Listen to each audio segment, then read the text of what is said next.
സയ്യിദുന റസൂലുള്ളാഹി സ്വല്ലല്ലാഹു അലൈഹി വസല്ലമയുടെ ചരിത്ര വഴികളിലൂടെ സഞ്ചരിക്കുകയാണ് ജേണി വിത്ത് അൻവറിന്റെ വീഡിയോകളിലൂടെ. ഇത് രണ്ടാം ഭാഗമാണ്. പ്രവാചകൻ സല്ലല്ലാഹു അലൈഹി വസല്ലമക്ക് നേരത്തെ മദീനയുമായുള്ള ഒരു ബന്ധം നിങ്ങൾ ശ്രദ്ധിച്ചോ? പ്രവാചകന്റെ പിതാവ് അബ്ദുള്ളയുടെ പിതാവ് അബ്ദുൽ മുത്തലിബിന്റെ പിതാവ് ഹാഷിം വിവാഹം കഴിക്കുന്നത് യശ്രിബിൽ നിന്ന്, വിശുദ്ധ മദീനയിൽ നിന്നാണ്, സൽമയെ. നാം ഒന്നാം ഭാഗത്തിൽ അത് ചർച്ച ചെയ്തു. സൽമയെ വിവാഹം കഴിച്ചു. അതിൽ ഷൈബ എന്ന ഒരു കുഞ്ഞുണ്ടാകുന്നു. ഉടനെ ആ കുഞ്ഞിനെ കാണാതെ അതിനു മുമ്പ് തന്നെ പിതാവ് ഹാഷിം മരണപ്പെടുന്നു. സഹോദരൻ മുത്തലിബിന്റെ കൂടെ ഷൈബ എന്ന പിന്നീട് അബ്ദുൽ മുത്തലിബായ ഹാഷിമിന്റെ മകൻ മക്കയിലേക്ക് വരുന്നു. ആ ഒരു ഭാഗം വരെയാണ് നാം കഴിഞ്ഞ വീഡിയോയിൽ ചർച്ച ചെയ്തത്. ഈ വീഡിയോയിലൂടെ ഷൈബ എന്ന അബ്ദുൽ മുത്തലിബ് വിവാഹം കഴിക്കുന്നു. അതിൽ അബ്ദുള്ള ജനിക്കുന്നു. അബ്ദുള്ള വിവാഹം കഴിക്കുന്നു. അങ്ങനെയുള്ള അബ്ദുള്ളയുടെ വിവാഹവും ആമിനയെ വിവാഹം കഴിക്കുന്ന ഭാഗങ്ങളൊക്കെയാണ് ഈ വീഡിയോയിലൂടെ ചർച്ച ചെയ്യാനുള്ളത്.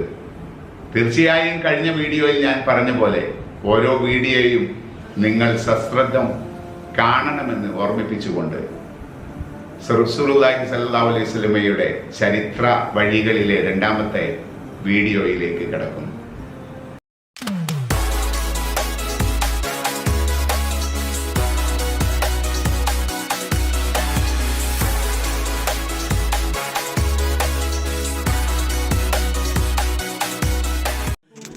ഹാഷിമിന്റെ മകൻ ഷൈബയെയും കൂട്ടി ഹാഷിമിന്റെ സഹോദരൻ മുത്തലിബ് മക്കയിലേക്ക് മടങ്ങി. വിശാലമായ മരുഭൂമിയിലൂടെ സഞ്ചരിക്കുമ്പോൾ മുത്തലിബ് പല പ്രദേശങ്ങളും പരിചയപ്പെടുത്തി കൊടുത്തു. അവർ മക്കയുടെ അതിർത്തി കടന്നു. ഷൈബ വിസ്മയം നിറഞ്ഞ കണ്ണുകൾ കൊണ്ട് ആ പ്രദേശമാകെ നോക്കിക്കണ്ടു. മക്കക്കാർ ആ കാഴ്ച കണ്ടു. ഒട്ടകപ്പുറത്ത് മുത്തലിബ് ഇരിക്കുന്നു. പിന്നിൽ ഒരു ചെറുപ്പക്കാരൻ അടിമയായിരിക്കും. അടിമച്ചന്തയിൽ നിന്ന് കൊണ്ടുവരികയാവും. അവർ അടിമയെ ഇഷ്ടപ്പെട്ടു. അവർ സന്തോഷത്തോടെ വിളിച്ചു പറയാൻ തുടങ്ങി, അബ്ദുൽ മുത്തലിബ്, അബ്ദുൽ മുത്തലിബ്, മുത്തലിബിന്റെ അടിമ, മുത്തലിബിന്റെ അടിമ. മുത്തലിബിന് കോപം വന്നു. നിങ്ങൾക്ക് നാശം! ഇത് എൻ്റെ അടിമയല്ല, എൻ്റെ സഹോദര പുത്രനാണ്. ഇവൻ ഷൈബയാണ്. മുത്തലിബ് ഉറക്കെ വിളിച്ചു പറഞ്ഞുകൊണ്ടിരുന്നു. ആര് കേൾക്കാൻ? ആളുകൾ അബ്ദുൽ മുത്തലിബ് എന്ന് തന്നെ പറഞ്ഞുകൊണ്ടിരുന്നു. അങ്ങനെയാണ് ആ പേര് പ്രസിദ്ധമായി തീർന്നത്. ഹാഷിമിന്റെ മകൻ ഷൈബത്ത് അബ്ദുൽ മുത്തലിബ് എന്ന പേരിൽ അറിയപ്പെട്ടു. അന്നത്തെ അറബികളെ പോലെ നമുക്കും ഷൈബയെ അബ്ദുൽ മുത്തലിബ് എന്ന് വിളിക്കാം. ബുദ്ധിമാനായ ചെറുപ്പക്കാരൻ, വിശാല മനസ്കൻ, വളരെ വേഗം ജനങ്ങളുടെ സ്നേഹം സമ്പാദിച്ചു. മുത്തലിബ് ആ ചെറുപ്പക്കാരന് ഭരണകാര്യങ്ങൾ പഠിപ്പിച്ചു കൊടുത്തു. കുടുംബചരിത്രം പറഞ്ഞു കൊടുത്തു. ഹാഷിമിന്റെ പുത്രനല്ലേ, എല്ലാ കാര്യങ്ങളും വളരെ വേഗം പഠിച്ചു. ഒടുവിൽ മക്കയുടെ മഹാനായ ഭരണാധികാരിയായി തീർന്നു അബ്ദുൽ മുത്തലിബ്. അബ്ദുൽ മുത്തലിബ് വിവാഹം കഴിച്ചു. ആദ്യമായി ജനിച്ച പുത്രന്റെ പേര് ഹാരിസ് എന്നായിരുന്നു. അബ്ദുൽ മുത്തലിബിന് അള്ളാഹു വലിയ അനുഗ്രഹങ്ങൾ നൽകി. അദ്ദേഹത്തിന് ധാരാളം സന്താനങ്ങൾ ഉണ്ടായി. മക്കളിൽ ഏറ്റവും സ്നേഹം അബ്ദുള്ളയോടായിരുന്നു. അബ്ദുള്ള കാണാൻ സുമുഖൻ, നല്ല വെളുത്ത നിറം. അബ്ദുള്ളയെ എല്ലാവരും ഇഷ്ടപ്പെട്ടു. മറ്റുള്ളവരെ പോലെ അബ്ദുള്ളയും കച്ചവടക്കാരനായി മാറി. നായാട്ടും ആയുധവിദ്യയും ഇഷ്ടവിനോദമായി. അബ്ദുള്ളക്ക് 20 വയസ്സാകുന്നതേയുള്ളൂ. അബ്ദുൽ മുത്തലിബിന് മകനെ കൊണ്ട് വിവാഹം ചെയ്യിപ്പിക്കണമെന്ന് വലിയ മോഹം. ഉന്നത തറവാട്ടിൽ നിന്നും വധുവിനെ കണ്ടുപിടിക്കണം. മക്കയിലെ പ്രശസ്തമായ ബനു സുഹ്റ കുടുംബത്തിൽ വിവാഹ അന്വേഷണമെത്തി. ആ കുടുംബത്തെ നമുക്കൊന്ന് പരിചയപ്പെടാം. നബി തങ്ങളുടെ ഉപ്പാപ്പമാരുടെ കൂട്ടത്തിൽ കിലാബ് എന്നു പേരായ ഒരു നേതാവുണ്ട്. കിലാബ് എന്ന ഉപ്പാപ്പയുടെ ഒരു മകന്റെ പേര് സുഹ്റത്ത് എന്നായിരുന്നു. സുഹ്റത്തിന്റെ സന്താന പരമ്പരയെ ബനു സുഹ്റ എന്ന് വിളിക്കുന്നു. ബനു സുഹ്റ കുടുംബത്തിന്റെ നേതാവാണ് വഹബ്. അദ്ദേഹത്തിന്റെ സുന്ദരിയായ മകളാണ് ആമിന. സൽഗുണ സമ്പന്നയായ ആമിനയെ എല്ലാവർക്കും വലിയ ഇഷ്ടമാണ്. അബ്ദുൽ മുത്തലിബിനും ആ കുട്ടിയെ ഇഷ്ടപ്പെട്ടു. അദ്ദേഹം വഹബിനെ സമീപിച്ചു. താങ്കളുടെ മകൾ ആമിനയെ എൻ്റെ മകന് വിവാഹം ചെയ്തു കൊടുക്കണം. മക്കയുടെ നേതാവ് തൻ്റെ കുടുംബത്തിൽ നിന്ന് വിവാഹ അന്വേഷണം നടത്തുക കുടുംബത്തിന് അതൊരു അന്തസ്സല്ലേ. സന്തോഷപൂർവ്വം സമ്മതിച്ചു. വിവാഹ നിശ്ചയവും നടന്നു. വിവരമറിഞ്ഞപ്പോൾ മക്കയിലെ പെണ്ണുങ്ങൾ പറഞ്ഞു, ആമിന ഭാഗ്യവതിയാണ്, അബ്ദുള്ളയെ ഭർത്താവായി കിട്ടിയില്ലേ. എത്ര പെണ്ണുങ്ങൾ അബ്ദുള്ളയുടെ ഭാര്യയാവാൻ കൊതിച്ചു. ആ ഭാഗ്യം സിദ്ധിച്ചത് ആമിനക്കാണ്. വിവാഹം നിശ്ചയിച്ചതോടെ വഹബിന്റെ തിരക്ക് വർദ്ധിച്ചു. ബന്ധുക്കളെയും സുഹൃത്തുക്കളെയും വിവാഹത്തിന് ക്ഷണിക്കണം, ഗോത്ര നേതാക്കളെ വിളിക്കണം, ഒന്നാന്തരം ഭക്ഷണം ഒരുക്കണം. മക്കയിലെ ഉന്നതന്മാരാണ് പുതിയാപ്പിളയുടെ കൂടെ വരുന്നത്. വീടിനു മുമ്പിൽ വിശാലമായ തമ്പ് ഉയർന്നു. ഭക്ഷണം പാകം ചെയ്യുവാനുള്ള പന്തലൊരുങ്ങി. പാചകക്കാരെത്തി. വിവിധ തരം പാനീയങ്ങൾ കൊണ്ടുവന്നു. ഒട്ടകങ്ങളെ അറുത്തു. ഇറച്ചി പല രീതിയിൽ പാകം ചെയ്തു. റൊട്ടിയും പലഹാരങ്ങളും ഉണ്ടാക്കി. സുമുഖനായ അബ്ദുള്ള പുതുമാരനായി ഒരുങ്ങുകയാണ്. പുതുവസ്ത്രങ്ങൾ ധരിച്ചു. വിവാഹവേളയിൽ ധരിക്കുന്ന പ്രത്യേക ഉടുപ്പുകളും അണിഞ്ഞു. മേത്തരം സുഗന്ധദ്രവ്യങ്ങൾ പൂശി. ഉടുത്തൊരുങ്ങി വന്നപ്പോൾ ഒരു രാജകുമാരൻ. ബന്ധുക്കളും അയൽക്കാരും നാട്ടുകാരും ഒത്തുചേർന്നു. പുതുമാരൻ ഇറങ്ങി. ആഹ്ലാദം അലയടിച്ചുയർന്നു. വിവാഹ പാർട്ടി നീങ്ങുന്നു. അവർ വധൂഗ്രഹത്തിലെത്തി. ഉന്നതന്മാർ സ്വീകരിക്കാൻ നിൽക്കുന്നു. കബീലയുടെ ആചാരപ്രകാരം പുതുമാരന് എതിരേറ്റു. കൂടെ വന്നവരെ സ്ഥാനവലുപ്പം പോലെ ഇരിപ്പിടങ്ങളിൽ ഇരുത്തി. സന്തോഷഭരിതമായ അന്തരീക്ഷം. നിക്കാഹ് നടന്നു. വിവാഹ സമൃദ്ധമായ സദ്യ. എന്തെല്ലാം തരം വിഭവങ്ങൾ. അന്നത്തെ ആചാരമനുസരിച്ച് 3 ദിവസം പുതുമാരൻ പുതുപെണ്ണിന്റെ വീട്ടിൽ കഴിയണം.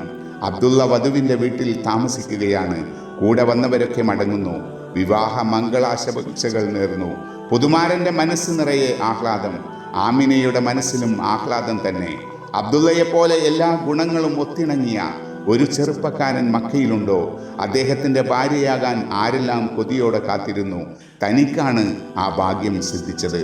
സൽക്കാരത്തിൻ്റെ 3 രാപ്പകലുകൾ ആമിനയുടെ അടുത്ത കുടുംബമൊക്കെ കാണാൻ വന്നു. ആ ചെറുപ്പക്കാരൻ മരണത്തിൽ നിന്നും രക്ഷപ്പെട്ടു വന്നതല്ലേ? ബലിയെറുക്കാൻ വിധിക്കപ്പെട്ട ബലിമൃഗമായിരുന്നല്ലോ. ആ കഥ മക്കയിലെങ്ങും പാട്ടാണ്. അബ്ദുൽ മുത്തലിബിൻ്റെ നേർച്ച. ഒരു മകനെ ബലി കൊടുക്കാനായിരുന്നു നേർച്ച. നറുക്കെടുത്തപ്പോൾ അബ്ദുള്ളയുടെ പേര് കിട്ടി.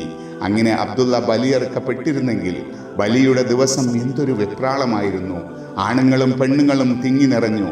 എത്രയോ പെണ്ണുങ്ങൾ അബ്ദുള്ളയ്ക്ക് വേണ്ടി കൽബുരുകി പ്രാർത്ഥിച്ചു. അബ്ദുള്ള രക്ഷപ്പെടണേ എന്ന് ആശിച്ചു. താനും അബ്ദുള്ളയ്ക്ക് വേണ്ടി തേടിയില്ലേ? ആമിന ഓർത്തു. ആ നേർച്ചയുടെ കഥ ഇങ്ങനെയായിരുന്നു. അതൊരു വലിയ കഥയാണ്. സംസം കിണർ മൂടപ്പെട്ടു പോയിരുന്നു. കുറേ വർഷങ്ങൾ കടന്നുപോയി. സംസം കിണർ എവിടെയായിരുന്നു എന്നുപോലും ആർക്കും അറിയില്ല. അബ്ദുൽ മുത്തലിബ് 3 ദിവസം തുടർച്ചയായി സ്വപ്നം കണ്ടു. ബലിയറുക്കുന്ന ബിംബത്തിന് താഴെ കുഴിക്കാൻ സ്വപ്നത്തിൽ കൽപ്പന കിട്ടി. അന്ന് അബ്ദുൽ മുത്തലിബിന് ഒരു മകനേയുള്ളൂ, ഹാരിസ്. ബാപ്പയും മകനും കൂടി ബിംബത്തിന് താഴെ കുഴിക്കുവാൻ തുടങ്ങി. ഖുറൈശികൾ സമ്മതിച്ചില്ല. അവർ തടുത്തു, ബലം പ്രയോഗിച്ചു.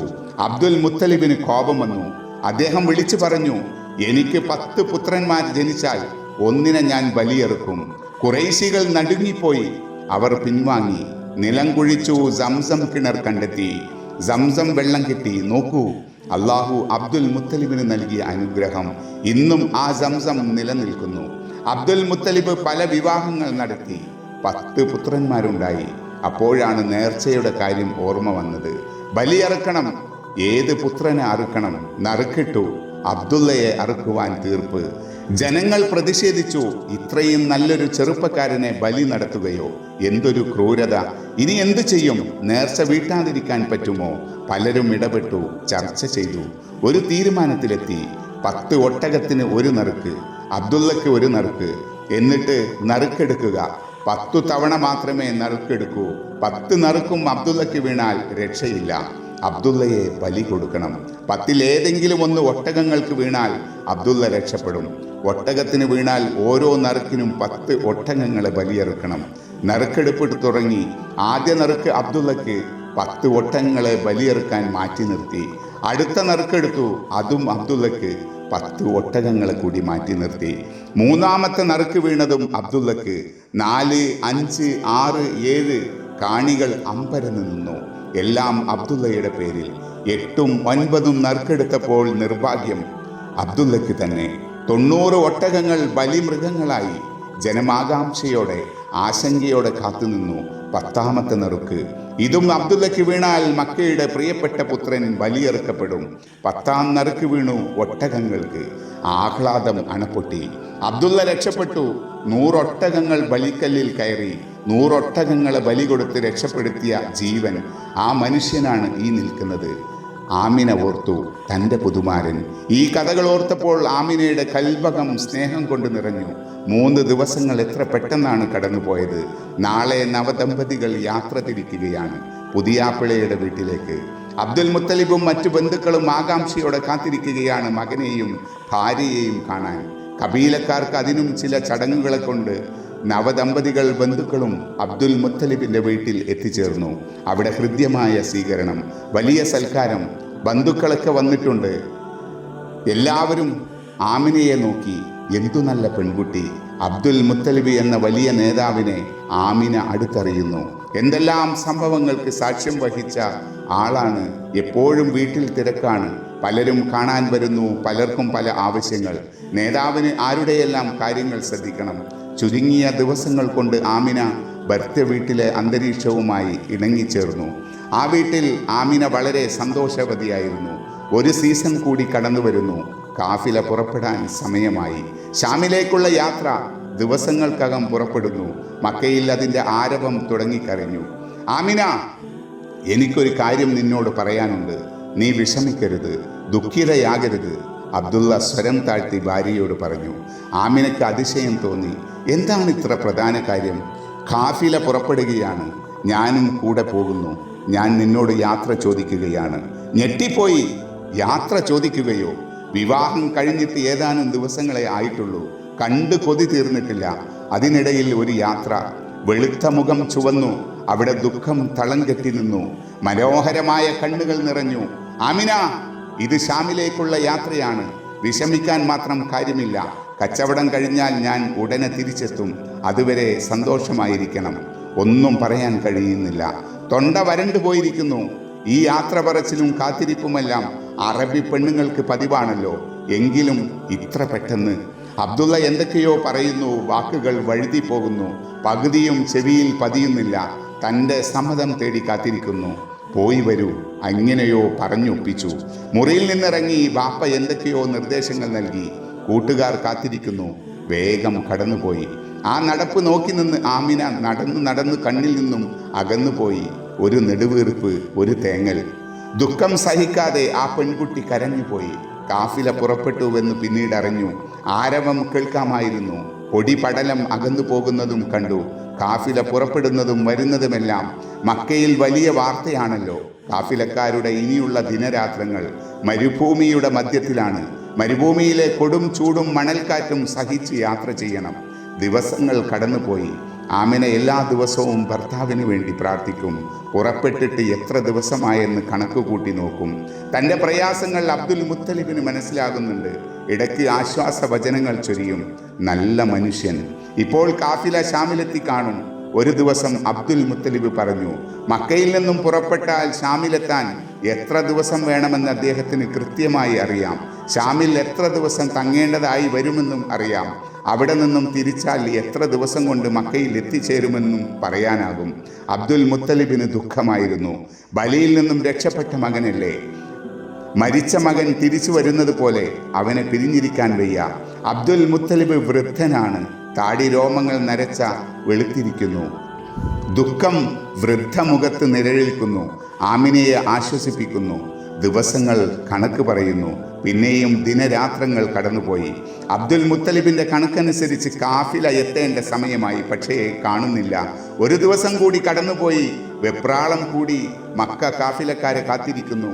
ആഹാര സാധനങ്ങൾ, വസ്ത്രം, വിളക്കിൽ ഒഴിക്കാനുള്ള എണ്ണ വരെ അവർ കൊണ്ടുവരണം. 2.5 മാസം പിന്നിട്ടിരിക്കുന്നു. എന്തേ വരാത്തത്? എവിടെയും ഉത്കണ്ഠ. മക്കയിലേക്ക് നീണ്ടുവരുന്ന പാതയിലേക്ക് കണ്ണു നട്ടിരിപ്പാണ് പലരും. ചില യാത്രക്കാർ വരുന്നതും വ്യക്തമായി കണ്ടു.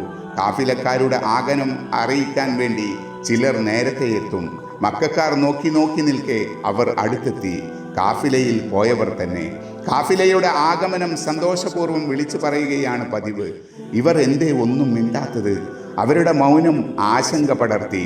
കാഫില വരുന്നുണ്ട്, സ്വീകരിക്കാൻ ഒരുങ്ങുക. അടങ്ങിയ ശബ്ദത്തിൽ ഒരു പ്രഖ്യാപനം. അവർ നേരെ അബ്ദുൽ മുത്തലിബിന്റെ വീട്ടിലേക്ക് ചെന്നു. ആളുകളും പിന്നാലെ കൂടി. ആഗതരെ കണ്ടപ്പോൾ അബ്ദുൽ മുത്തലിബിന് ആശ്വാസം. കാഫില ഇങ്ങെത്തിയല്ലോ. പക്ഷേ അവരുടെ മൗനം, മുഖത്തെ ദുഃഖഭാവം, വൃദ്ധന്റെ മുഖത്ത് വെപ്രാളം, ഉത്കണ്ഠ. ആഗതൻ ദുഃഖത്തോടെ ആ വാർത്ത അറിയിക്കുന്നു. പ്രവാചകൻ സല്ലല്ലാഹു അലൈഹി വസല്ലമയുടെ ചരിത്രത്തിന്റെ 2ാം ഭാഗം ഇവിടെ അവസാനിക്കുകയാണ്. ചരിത്രം ഇനിയും ഒരുപാട് നമുക്ക് ചരിത്ര വഴികളിലൂടെ സഞ്ചരിക്കാനുണ്ട്. അടുത്ത വീഡിയോയിലൂടെ നമുക്ക് ആ ദുഃഖ വാർത്ത, അബ്ദുള്ള, പ്രവാചകൻ സല്ലല്ലാഹു അലൈഹി വസല്ലമയുടെ പിതാവ് മരണപ്പെട്ട ആ ഭാഗങ്ങളിലൂടെ നമുക്ക് സഞ്ചരിക്കാം. തൽക്കാലം നിങ്ങളോട് യാത്ര പറയുകയാണ്. ചരിത്രത്തിന്റെ 3ാം ഭാഗവുമായി വൈകാതെ നമുക്ക് കാണാം.